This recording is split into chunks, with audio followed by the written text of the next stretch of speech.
Again, thank you everybody for joining us this afternoon for what promises to be an exciting 1-hour webinar on the wonderful world of business and franchise ownership. And I'm willing to bet that by the end of today you'll be surprised at a number of the facts and figures and ins and outs of franchising that we're going to learn here. And the first thing I'd like to do, just first off, is introduce myself. Again, I'm Frank Dunne. I happen to be the one of the area owners in the New York State region. The reason that you're seeing my contact information here up front is that if you would like a copy of today's presentation and some other goodies, please be sure to reach out to me by email or text me even, whichever is easier for you, and we'll promise to get a copy of the presentation to you and some other goodies that may prove useful. The first thing I'd like to do, of course, is thank today's sponsor with Savvy Ladies. And for those of you who may be unfamiliar with the organization, essentially it's a non-profit outfit bringing financial planning education to women. And throughout their tenures and dating back to 2003, they've helped 10,000 women identify their goals and make proactive choices about their finances and lead richer and more rewarding lives. They have a number of programs, such as what you're experiencing this afternoon, such as the Wednesday Wisdom Webinars, which you're on right now. Of course, they also have a Savvy Ladies Financial Helpline. There are various other seminars that are done live in person. They've also got a Savvy Money blog and, of course, their Savvy Ladies monthly newsletter. So, again, we want to thank the folks at Savvy Ladies for hosting today's webinar. And again, my name is Frank Dunne. I happen to be the owner of FranNet in the capital region of New York and the Hudson Valley area. So this is just a brief introduction to who FranNet is, and of course we do know in great detail the world of franchise ownership and the overarching business ownership world. And the reason we've been able to do that is for some 30 years now, we've been helping individuals explore franchise ownership. And if you start with the idea of a college guidance counselor, it's a little bit like that, except we're marshaling people into the world of business ownership. And the way that we do that is to work with clients to help them take stock of their skill sets, their passions, their interests, their financial capabilities, to see whether A, business ownership is right, and B, whether there is a ready-made franchise that may fit their profile. And of course, we work with about 165 franchise concepts at any given time that we have vetted. We've talked to their owners, talked to their franchisees, looked at their financials, their legal prospectus, and of course talked to our many clients who've gone into some of these businesses. And so we have a very good understanding of how the profile of a particular franchise matches to the profile of an individual. And in effect, the franchisors are looking for us to recruit for them bona fide qualified candidates. And we're a little bit like executive recruiters in that regard. And if we're so lucky to be successful, then it's the franchise that pays us. So our clients are the beneficiaries in that they don't pay anything to us at all. There's no inflation to the costs involved in getting involved in a business. But you'll see some of the organizations that we have relationships with, including the Association of Women's Business Centers, and we'll talk just exactly about how it is that we work with women. Again, there's my contact information. Again, if you'd like to reach out to me, we'll get you guys copies of today's presentation and some other goodies. As far as an agenda is concerned, we thought we might just spend a couple of minutes talking about career paths. We'll define what small business is, paint a picture for you of the overarching landscape, concerning women's opportunities. We'll get you guys thinking about certain key considerations, and then we'll end by doing a deeper dive into the world of franchise ownership. And we'll do our level best to get you guys done by 2 o'clock with some time for questions and answers at the end. And again, maybe a good place to start here is just to talk about traditional career paths.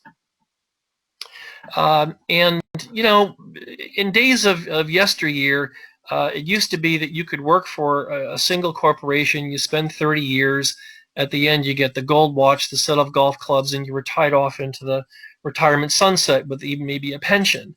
And those days are gone with the trends that are going on right now with outsourcing and mergers, acquisitions, and the like. And so what we see now is a number of situations where people's careers are sidetracked, oftentimes through circumstances that are beyond their control. So if your department, for example, got outsourced to India or China, or if your company went through a mergers and acquisitions transaction, or if a new sales boss came in and wanted to install his or her own sales team, or maybe your role is being relocated out to Omaha, Nebraska. These are all things that are impacting people's careers. And of course, we know that the tenure is shrinking. The average statistic right now indicates that the person will spend about 3.2 years in their given role. And that number is even compacted at the more senior levels of the executive ranks. So in this next slide, this is designed to show the point that you can very well reach the same destination just through untraditional paths, such as owning your own business. So in other words, you can still arrive where you want to go and get your goals accomplished. It may be just in a different way than you've traditionally been thought to think about it. And so that's the point of today's discussion. We're going to be talking about how business ownership can get you to your goals. And first off, the fact that you might be thinking about going into business for yourself, you're in very good company, because 94% of all businesses out there indeed are small business related. And I'm willing to bet that on the way, well, if this were a seminar, for example, I'd be asking, how many of you passed Apple Computer headquarters or General Motors or IBM or Coca-Cola? The reality is you probably passed a pizza shop, maybe a flower shop or an ice cream store or a laundromat. That is the fabric of American society. And in fact, it is small business that is the engine that makes America go. And you'll see that it's reflected there in the number of jobs that are created, where small business accounts for 75% of all the new jobs in the U.S. It accounts for almost half of the GDP. And yes, okay, those are very interesting statistics. But to you, it may also be interesting to know that it is the way that 5 of 6 millionaires have made their money. It's from owning a business and not necessarily working their way up the ranks inside a corporation to the board of directors. So let me just help to put some perspective around business ownership as a whole. And again, we've seen here that business ownership is really quite popular, but why is it that people, get into business in the first place? And here we see a sampling of some of the motivations for why people do just that. We see a good number of it is driven by the fact that folks are dissatisfied with corporate America. Oftentimes it's because of a layoff. And again, it may not have to do with your performance per se. It could be, because of circumstances, again, that are beyond your control. The board of directors does not lay themselves off, and of course they're making macro decisions that may affect you greatly. So we've seen a good amount of that kind of activity in the last couple of years. And in fact, it's forced a number of women and men to contemplate business ownership out of necessity. But interestingly, we see that the United States is well represented with female owners. Just about 31% of all businesses are owned by women. So it does tend to lead industrialized nations. But anecdotally, I'll just share that that lags behind, impoverished low-income economies such as Uganda, where maybe the opportunities for women there are not as plentiful given the dearth of jobs and so forth. In the United States, we see that today there's about 11.3 million women-owned businesses, and they're doing quite well, thank you very much. We see that they employ nearly 9 million people. They generate about 1.6 trillion in revenue, nothing to sneeze at. And of course, they're growing quite fast. We see that they experience growth in not only the number of women-owned businesses at 45%, but the growth in employment at 18% and the growth in revenue at 35%. So those are very impressive figures indeed, and kudos to those of you who are women-owned businesses that are contributing to that. Now, we talked about the job market before, and again, the job market ties in a hand-in-hand fashion with business ownership. And we see a decline in the number of women who are looking for work. So many of them have reached the conclusion that corporate life just isn't, what they had envisioned. And so we're going to talk about this in just a few minutes. But things like flexibility are important. Maybe working from home, having some flexible hours to tend to their families, and that may account for some of those declines. And if we're looking at labor participation, we see a fairly steep decline in the last, 16 years or so amongst women who have never married and have no children. So that decline is almost 7%. We see almost a 2% drop in married and unmarried mothers. So quite clearly, they're not as enchanted with the traditional job landscape as they may have once been. So the question, therefore, becomes, well, what are all the alternatives? And again, we see a decline in the numbers of prime-age women in the workforce. So what is it that they're doing instead? And certainly business ownership is a viable alternative. We see a growth in the number of women-owned businesses. In fact, it's increased by 54%, with revenues at an increase of 58% over the last 15 years, which is certainly well in excess of all but the largest publicly traded firms. We see that 1 out of every 5 businesses with revenue of $1 million is women-owned. So kudos to you women who are, existing women business owners. And again, if we look at the current landscape of jobs, we see that women have regained only about 32% of the jobs they lost during the recession, which pales in comparison to their male counterparts. We do see that 61% of women say that lack of family-friendly policies are a critical ingredient in the workforce that seems to be missing.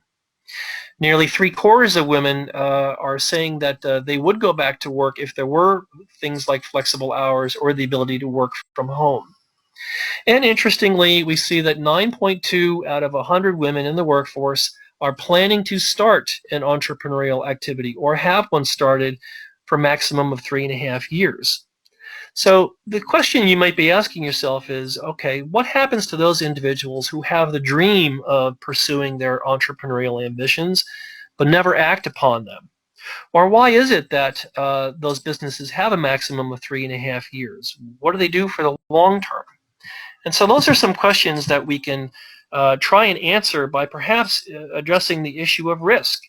Because again, there's risk associated with everything, even in the traditional job markets. And what we see is an inverse relationship where there is risk in a job, and perhaps the more time you spend in a company, the greater the bullseye on your back. As you work your way into middle management, you're making more income. That makes you more of a target if companies are trying to reduce their payrolls.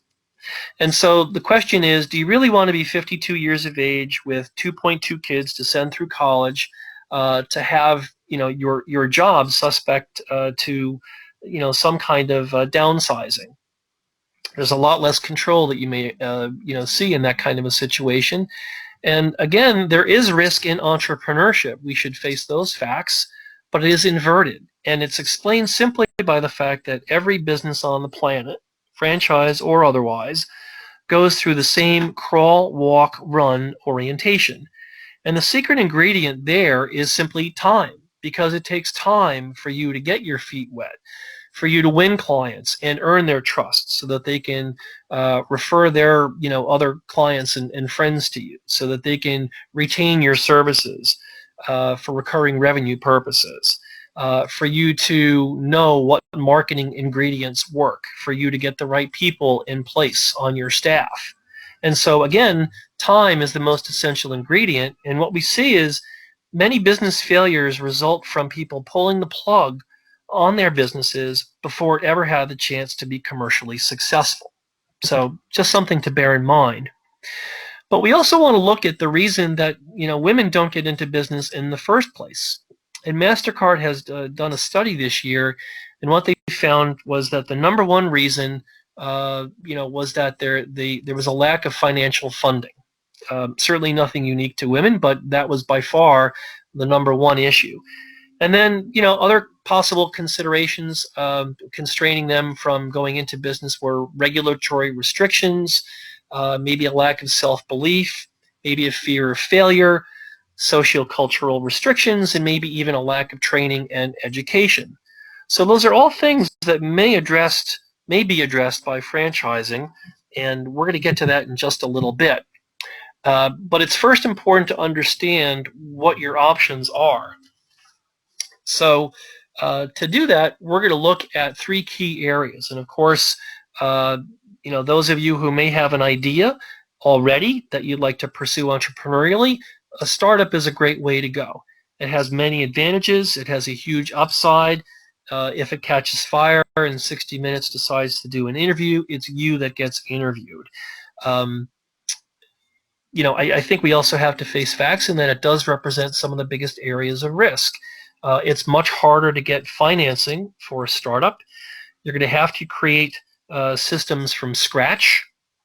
You're going to have to do a lot of experimentation, and again, it may take you a longer time to reach profitability. And so, again, that's why you see so many startups fail. Again, because of that experimentation, people give up way too soon before the businesses ever had the chance to be successful. And that's what leads a lot of people to conclude, well, I'll just buy an existing business. And you may have some advantages in existing clients, maybe there are existing employees, maybe there's an existing structure, there are systems already in place. It takes a lot of the mystery out of the equation. And certainly who wouldn't want to start out of the gate with cash flow? But we can also take a lesson from the world of real estate, where if you're selling your house, it's to your advantage to make it as widely known as possible, because it increases the chances of somebody being a buyer, being interested. You can't do that with a business, because what happens if your clients find out? They start shopping for alternative service providers. What happens to your employees? They start sending their resumes around. Do you know that the local municipality might be contemplating rerouting traffic patterns past your storefront?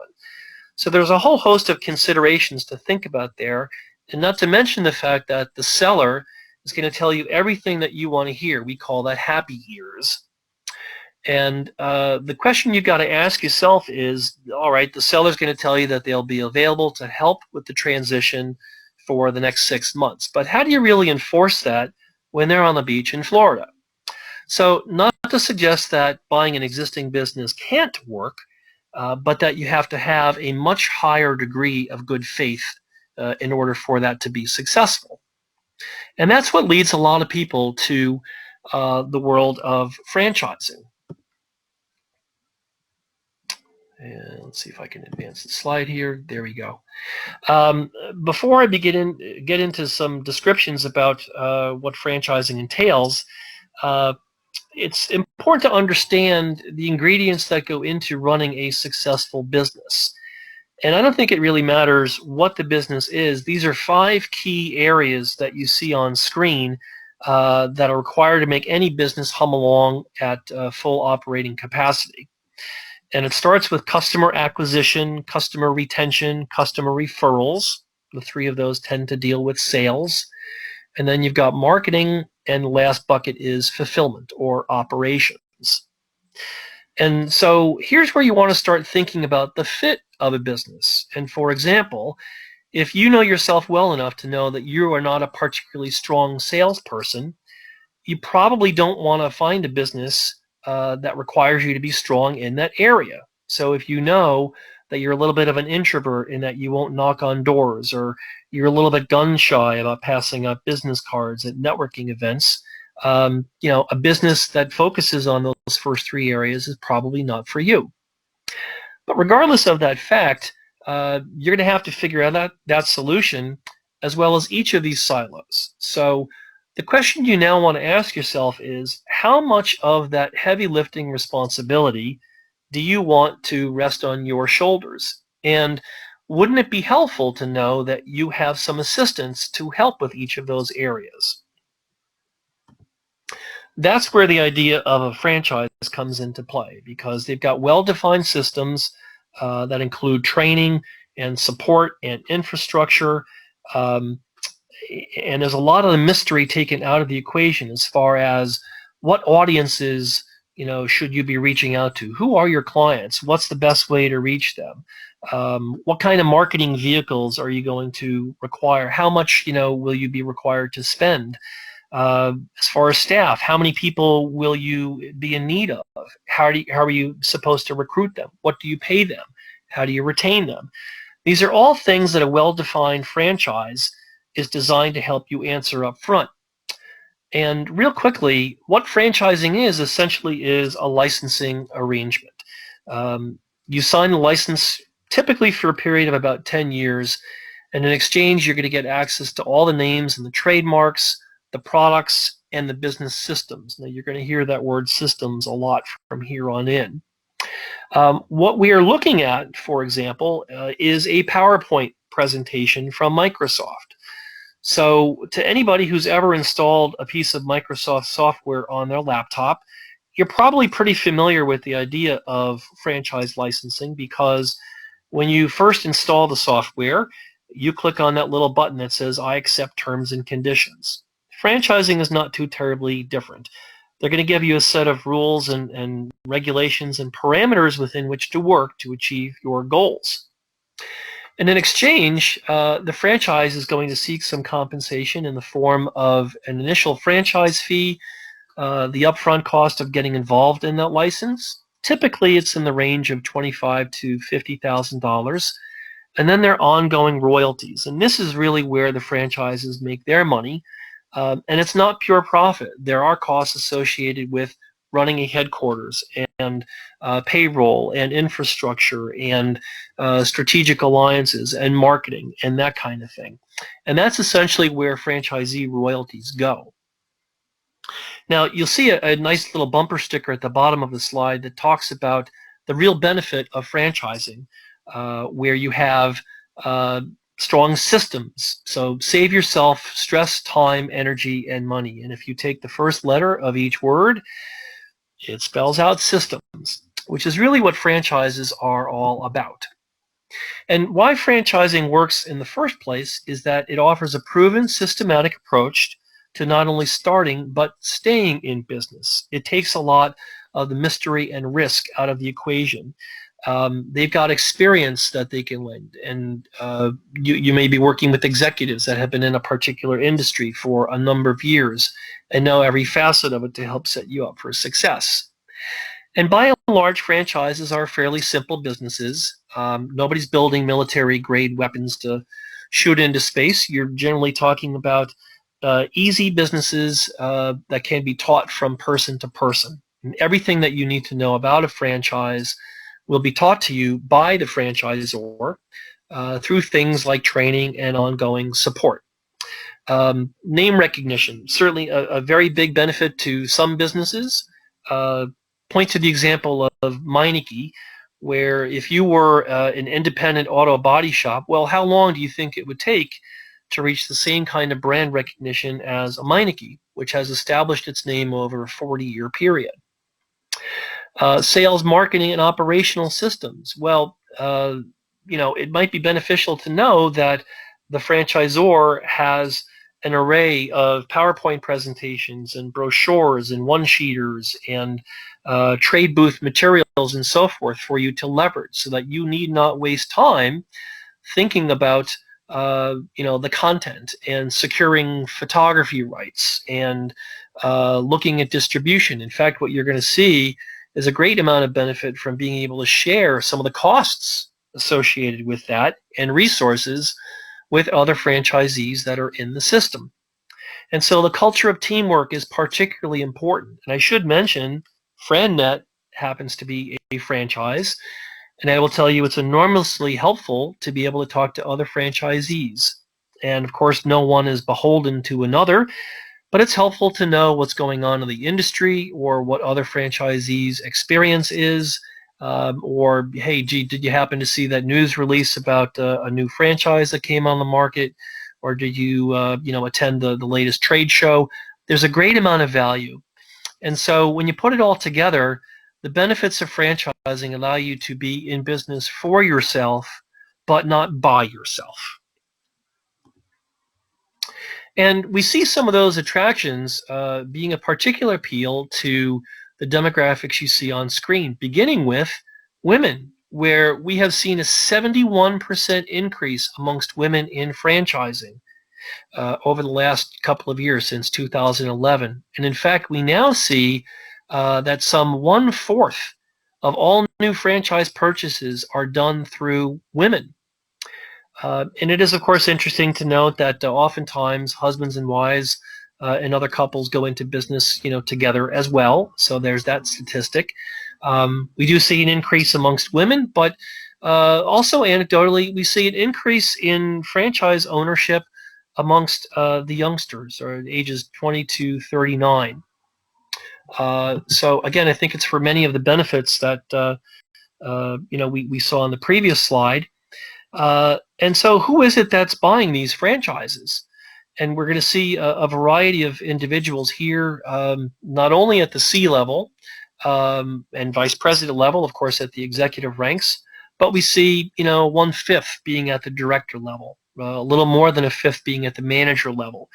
And the highest group is amongst what we call other, which is made up of attorneys and CPAs, sales representatives, teachers, engineers, postal workers, anybody and everybody you can think of. So one of the points of this slide is to demonstrate that you need not be a millionaire to own a franchise. And in fact, it may not even be necessary to give up your day job. So we're going to talk about that in just a couple of minutes. But again, sticking on the point here of who it is that's buying these franchises, we see 4 groups that are highlighted on screen, and I'll just focus on the first 2, which are women. We see married women with dependents. To them, 40% of them say that earnings and income potential are of great importance. But interestingly, 93% say that quality of life perhaps matters more, or is a particular concern to them. We see 80% of women with no dependents valuing highly earnings and income potential. And maybe they think about their careers and career paths a little bit differently than those with families. But 84%, again, are equally as concerned about quality of life. And these are all interesting statistics, but the important thing to think about for you is, what are your particular motivations for wanting to get into business?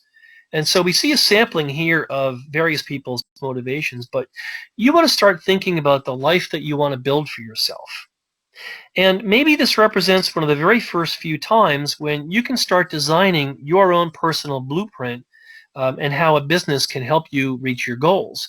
So for example, if you've been working away in a back office somewhere and your boss has been receiving all the accolades and promotions and you want to break free, independence may be very important to you. Maybe you've been downsized from your job one too many times, and so control may be a particularly important issue to you. Maybe you are the parent of a star soccer player for the 3rd grade soccer team, and you want the ability to go see your kid play soccer at 3 in the afternoon. So flexibility may be particularly important to you. And again, we see some samples here on the slide of people who wanted to pursue something a little bit more altruistic and be helpful to people, or they were tired of commuting on that long train ride or going to Hong Kong for their jobs every other week, and they wanted to be closer to home, or they wanted to give back to the local community, or they didn't want to do something that was overly administrative, and they wanted a chance to be more strategic and solve client problems. So these are all examples of reasons why people sought out business ownership. And again, it's important to recognize that owning a business is designed to be a vehicle to help you achieve your goals. Now, the interesting thing is that when it comes to researching a franchise, you need not just rely upon the franchisor for information. Each franchise is required to publish a legal prospectus. Each year they put out what's known as the financial disclosure document. And I should mention, franchising is a governed industry. It's overseen by the Federal Trade Commission. And in this financial disclosure document, you have, I believe it's 26 individualized sections that talk about everything you could ever want to know about a franchise. From the history of the executives, have they ever been in litigation? Have they ever declared bankruptcy? What are the costs that you're getting involved in? What is the franchisor on the hook for? What are you responsible for? What are the restrictive parameters? What do the territories look like? What do the financial statements look like? How healthy financially is the franchisor? And just for clarity purposes, I'll mention the franchisor is the franchise entity. The franchisee is the individual licensee. And so to become a franchisee, you may want to start doing research. And again, you can talk to a franchisor. You can study their financial disclosure document.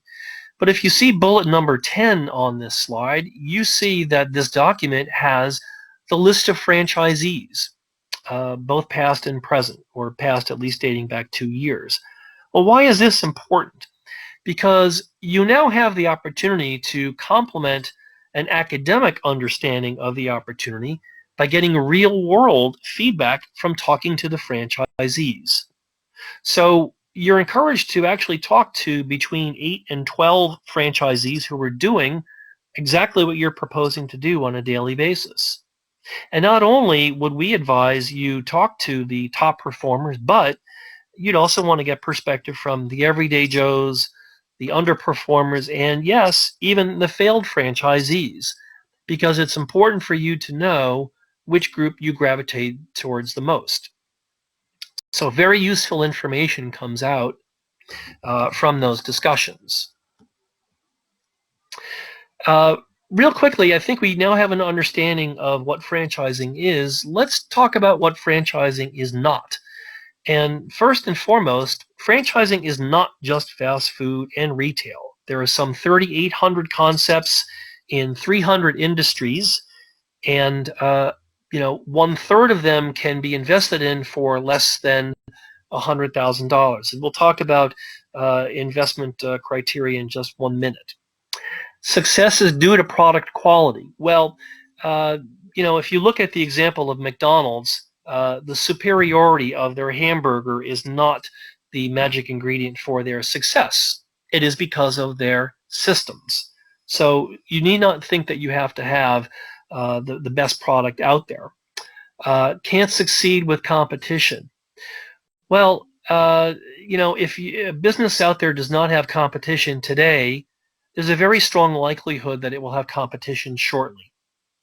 So there are very few industries that we see that don't have competition, and oftentimes the answer simply is, having well-defined systems to compete.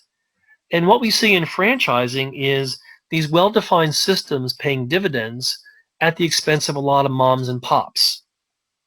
I'm going to talk in a minute about the importance of working on the business, not in the business. And quite frankly, that is a failure that we see a lot of independent operators making. There's a great book out there called The E-Myth Revisited. Harvard professor Michael Porter chronicles the story of a woman who's a pie maker, and she loved baking pies since she was a little girl. She goes into the pie making business as an adult, and it fails. And it fails because she's got her head in the oven. And it isn't until such time that she hires somebody in charge of procurement and sales and marketing and distribution that the business really takes off.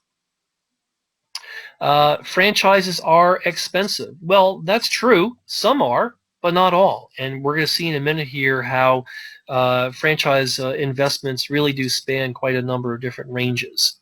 High return requires a high investment. Well, that may be a natural assumption to make, but there's absolutely no proof to suggest that that's true. Lastly, here we see that the industry experience is required.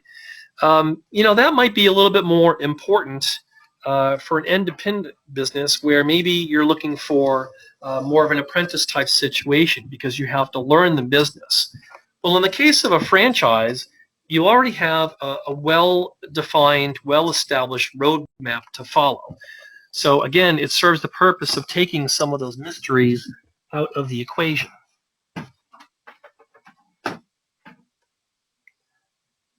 All right, we're coming down the home stretch here. I promised you that, well, sorry, I was going to talk about costs in just 1 second.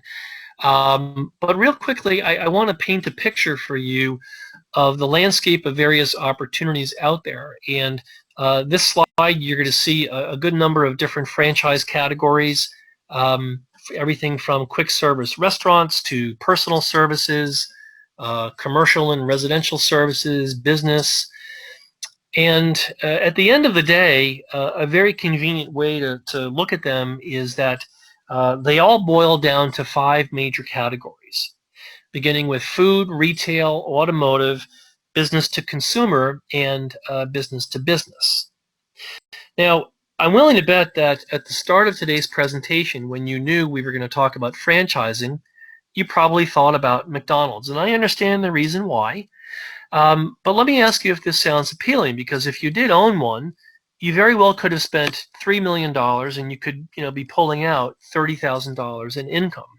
You might be a little bit disenchanted. Now, again, there's no automatic correlation between that big investment and getting great returns. And not to mention the fact you may have a large number of teams of high school kids that are minimum wage workers that are going to quit on you every 3 to 4 weeks, so they constantly need to be retrained. You're facing issues like food waste and spoilage, is unique to the food industry, and moreover, they also face municipal regulations, right? Because the grills need to get cleaned on a mandatory basis on a regular schedule. So food is very well represented in franchising, but there's quite a number of considerations to think about there. And again, there may be other alternatives that you'd want to consider. You now need to start thinking about the issue of fit. And I kind of hinted at this before, but if you were to take the example of an individual who's a little bit of an introvert, right? Maybe they don't want to knock on doors. They're a little bit gun shy about handing out business cards. A business which can be described as inbound, where the customer is coming to find you and it has more of a build it and they will come orientation. A business like that might be better for somebody who has that sort of inbound, introverted personality.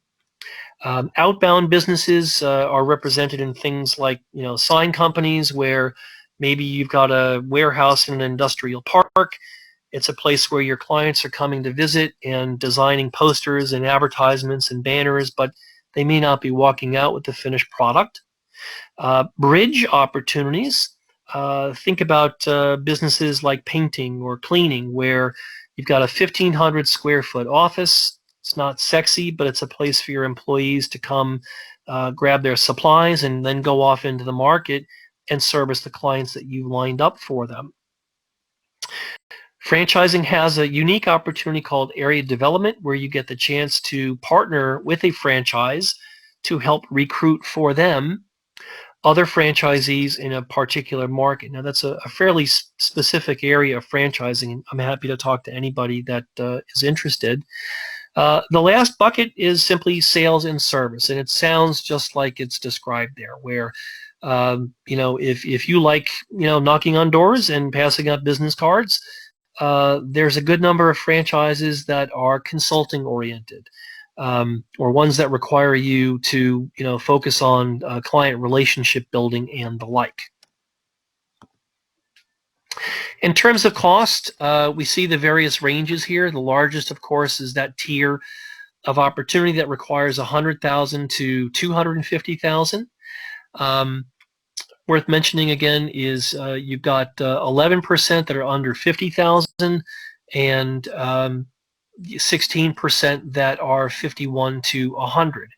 So 27%, when you add them together, require less than $100,000 investment. And again, it's important to know that there is no correlation between what you put in and what you can pull out.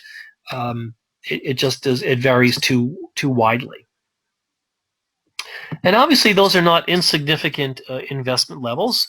Oftentimes, it requires a lifelong, commitment to savings, and you don't want to put that capital at risk. So there's a way, of course, of going about the smart decision, but the money side of things does represent the enablement part of the equation. The unfortunate part about business ownership is that it does require funding. And fortunately, there's a good number of sources out there. Maybe you've got a rich uncle, maybe there's money under your pillow. Um, if you are a veteran, you'll be interested to know that there is an initiative under the International Franchising Association where franchises can participate, offering discounts to veterans on licensing and so forth. The big news on this slide, though, is in the upper left-hand quadrant. You're going to see 401ks and IRAs. And conventional wisdom has always been, well, I can't necessarily touch my retirement funds because I don't want to subject myself to penalties and taxes. Well, there's a very well-established protocol which allows for people to use their 401ks in what's known as a ROBS or rollover program.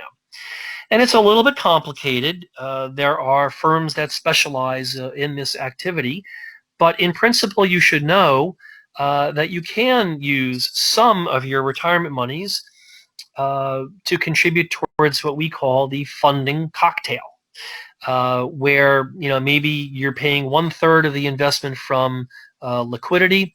Maybe you're pursuing 1/3 of it through an SBA or Small Business Administration loan, and maybe the other third comes from your retirement funds. So for anybody on today's webinar who wants further information on those rollovers, just reach out to me and I'll direct you properly. The other interesting thing I should mention here is that there are a good number of opportunities that are semi-absentee in nature. And of course, what that means is that you don't have to give up your day job necessarily. And so this is a particular appeal to the banks because they now know that you represent less risk to them. They know you're going to continue to draw income from your job, and that positions you to more easily attain a loan to sort of balance out the funding equation. But again, I can provide further information to anybody that might be interested. And of course, you as women have other resources available to you.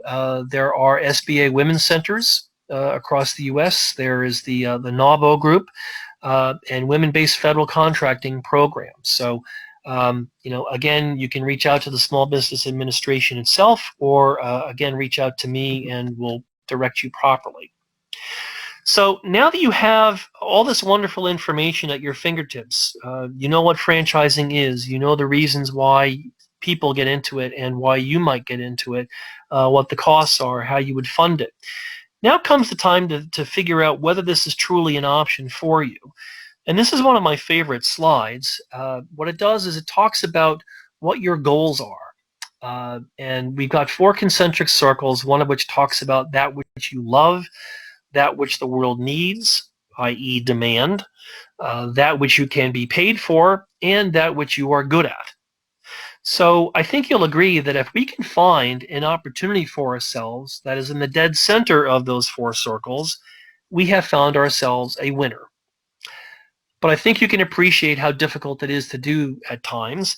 And as in life, we are oftentimes forced to make certain trade-offs. And maybe there's an opportunity out there that pulls us a little bit more in one direction and away from that comfort zone. So that is the nature of buying a business, because to be perfectly honest, finding something that is a perfect business is often difficult, if not impossible to do. And if we're going to be true with ourselves in figuring out what our goals are, we need not only to look at the short term, but where do we want to be 5 years down the road, 10 years down the road? How about 20 years? Do we think about retirement at all? Do we think about legacy considerations? Do we have children maybe that we want to pass the business off to? Do we want to simply work the business for a number of years and then maybe sell it and take those assets and ride off into the retirement sunset or fund another business? So those are all things that we need to think about. And of course, you're going to want to take stock of what your preferences are. What is it that's going to make you successful? Because the franchisors are going to give you the keys to the car, if you'll pardon the expression, but you have to drive it. And so now, here's the first opportunity where we get to think about the kind of lives that we want for ourselves, which may be a little bit different than a job, right? Because we can't necessarily pick our coworkers, we can't pick our job, our boss, we may not be able to pick our clients, we may not be able to pick our hours. So this is really a unique opportunity to envision the kind of lives that we all want for ourselves. And there's an interesting tool out there, very helpful, which we call the franchise self-assessment. And it serves to help individuals identify what their preferences are. And so these are the beginnings of building a blueprint that will determine the right fitting business. But you're going to want to take stock of what your skill sets are, your passions, your interests. And so, for example, you want to think about, are you good at sales? Are you better at customer service? Do you want to work from home? Do you want to work in an office? Are you more of a suit and tie person? Or are you more of a jeans and t-shirt person?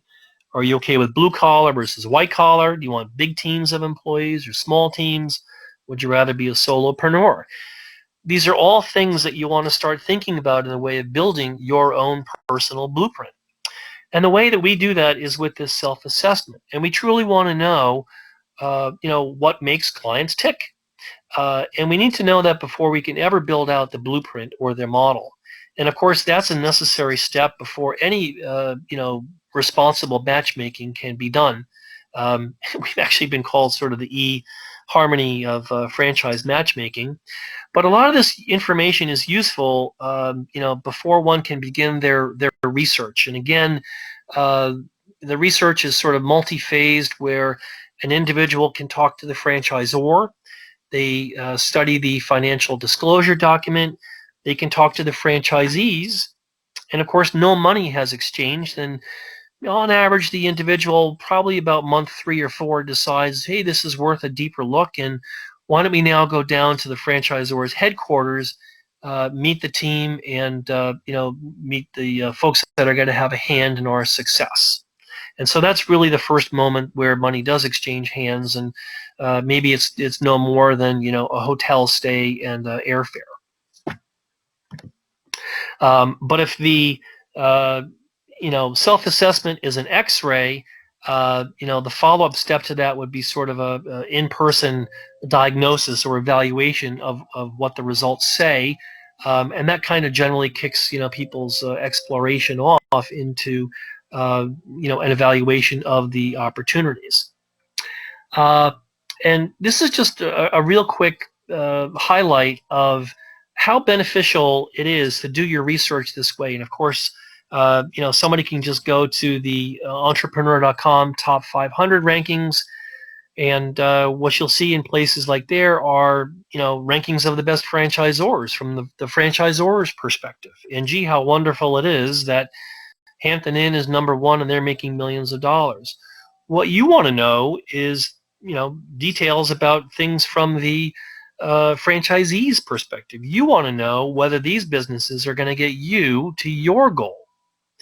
And this is a research protocol that's paid a great amount of dividends. And so we see here that 91% of the people that do their research this way are still open 2 years in, as compared to 64% in independent businesses. Those numbers drop to 85% after 5 years. Franchisees are still in business, as compared to 50% from independent businesses. So it's designed to show again that business ownership and engaging in the franchise research protocol may very well be the best way to help you attain your goals. There are some other great resources out there. Of course, if you've decided to move forward with a franchise, you're going to want to talk to a franchise attorney. Certainly, if there are financial considerations, they're funding experts, and again, we can point you in the right direction. Maybe you want to get an accountant involved. There's some other really great reading resources out there. The E-Myth Revisited, which I mentioned earlier. More Than Just French Fries is a unique franchising perspective. And lastly is Street Smart Franchising, authored by Joe Matthews, one of the individuals who helped make Subway famous. So the last slide I'm just going to throw up here is my personal contact information. Again, if you want a copy of today's presentation, or if you have questions, please feel free to either call me or email me or text me if you like. The self-assessment that I referenced earlier is contained in a link, which I have featured here. Even if you're not interested necessarily in a franchise, it's a really wonderful tool at helping identify what your preferences are. So I would strongly encourage you to, give it a shot and just see what the results say. So we have a couple of minutes left over here for some Q&A, and Maggie, why don't I just ask for your help here and see if we have any questions? Sure. Thanks, Frank. I'll remind everyone now, if you have a question, you can email info@savvyladies.org, or you can use the chat box. And I saw we had some questions come in during your presentation. The first one here is, you talked about this a little, but I'm just wondering, is working full-time and owning a franchise realistic? It is realistic. The industry has a great deal of experience. It typically involves an investment of about 10 to 20 hours per week. Typically, and it's not all franchises, but the majority of them have semi-absentee solutions which involve managing a manager. And so think about a storefront, that may sell, T-shirts or dresses or something. The manager opens and closes. They liaise with the customers, and they train the staff, and they run the security cameras and the POS systems. And so there's really not much more of a role for the owner other than to assist with troubleshooting or things like payroll and marketing. And so maybe at the end of your workday you go home and you start working on a Facebook campaign, or you decide to put an ad in the Sunday New York Times, something like that. So I would say that about 15 to 20% of the opportunities in franchising are designed to be semi-absentee. Okay, thanks. The next question we have for you is, as a franchise owner, would I be considered self-employed or an employee of the franchise? You are most definitely self-employed. The franchisor's role is basically to grant you a license. So you're a licensed operator, but and I'm sure you've seen the disclaimer in a number of other kinds of advertisements, right, where each office is independently owned and operated. Again, the franchisor has well-defined systems that they are licensing for you to leverage, but you are independently running your own business. That said, I should share, there may be times when there are other benefits, like group insurance, for example. Okay, thanks. Another question is, you mentioned a 10-year agreement. Is that something that's standard? So if the business fails before 10 years, what happens? And then can you own it for longer than 10 years? Yeah, the 10-year standard is the de facto standard, but you're going to find many franchises that have licenses for less number of years and some with a greater number of years. It depends on the franchise, their maturity level, their growth rate. Particularly if you have been a strong performer, it's in everybody's best interest to maintain that relationship. And the franchisors typically want to do everything they can to keep those top performers. Finding a bona fide qualified candidate to step into that role is difficult. So more often than not, you'll see people retaining their licenses. But they are transferable, and oftentimes we see that there is a resale market, or somebody passes the business off to, for legacy purposes, their child or something like that. But there is some flexibility there. All right, thanks. And do you have time for one last question? I do, sure. Okay. From what you've seen, is buying a franchise as you're nearing retirement around age 65 something that would make sense? Um, yes, I think there's a body of evidence to suggest that there are quite a number of people that do buy businesses late in life as a pathway to retirement. So we were just talking about semi-absentee businesses. And so for the individual who's not crazy about the idea of working, a 50, 60, 70-hour work week, they can quite easily attain, I shouldn't say easily, it is doable where an individual can attain their financial goals and build a pathway to retirement with something that is a part-time business. And again, they are transferable. So if there came a point in time when that individual no longer wanted the business, there would be some options. All right, thank you. I think that's about it. So I want to thank you, Frank, for a really great presentation. I know you had a lot of helpful information in there. I want to thank everyone who joined us today and asked questions. As a reminder, we will be sending out all of this information that Frank has here, and I would encourage you to reach out to him, and you can take the self-assessment as well.